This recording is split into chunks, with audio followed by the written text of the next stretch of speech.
Hello everyone, and welcome back to DET Coach's Beginner's Guide to the Duolingo English Test. In this lesson, we'll begin Read, then Speak, by practicing prompt analysis and time management. The screen presents a topic and several bullet points. You have 20 seconds to prepare, followed by a recording of up to 90 seconds. The prompt remains on the screen after the recording begins. During the 20 seconds, you only need to identify what the prompt asks you to do, read every bullet point, and establish a route for your response. Do not prepare a word-for-word script. Now look at the question type screen in the lesson materials. The main question asks you to describe a historical place. The 3 bullet points ask for its name, location, and historical significance. The main question sets the direction, while the bullet points form a checklist of required tasks. When you see historical place, do not start developing your answer immediately. Continue scanning every bullet point from top to bottom and identify the information each one requires. This course organizes test prompts into 3 response routes based on the tasks they contain.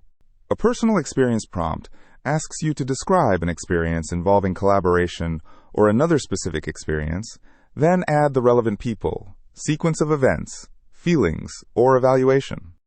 For a descriptive and explanatory prompt, begin by stating the topic clearly, then explain the reasons, functions, or effects. For an opinion and advice prompt, begin with a direct opinion or solution, then develop it with reasons, examples, or results. Some prompts combine 2 task types. For example, you may first describe an experience and then explain your current attitude toward it. After identifying the main route, you must still answer every bullet point instead of discussing only the part you know best. Use the first 5 seconds to identify the task verb. Describe asks for a description, explain asks for an explanation, compare asks for a comparison, and suggest asks for a recommendation. Use the next 5 seconds to scan every bullet point and confirm how many parts you need to cover. Then keep in mind 2 keywords, reasons, or examples that will be easiest to develop, and use the final seconds to decide on your opening sentence. As soon as the recording begins, answer the topic directly. Do not reread the prompt or begin with a long section of irrelevant background information. Keywords tell you what kind of information to prepare. What and who signal that you need to identify a person or thing. Where and when point to a place or time. How points to a process, and why points to a reason. A prompt may also ask for a challenge, suggestion, comparison, or example, indicated by words such as problem, should, compare, and example. One bullet point may contain 2 requirements. Where it is and why it is important asks for both the location and an explanation of its importance, so you cannot answer only one half. Prepare 1 specific content point for each requirement.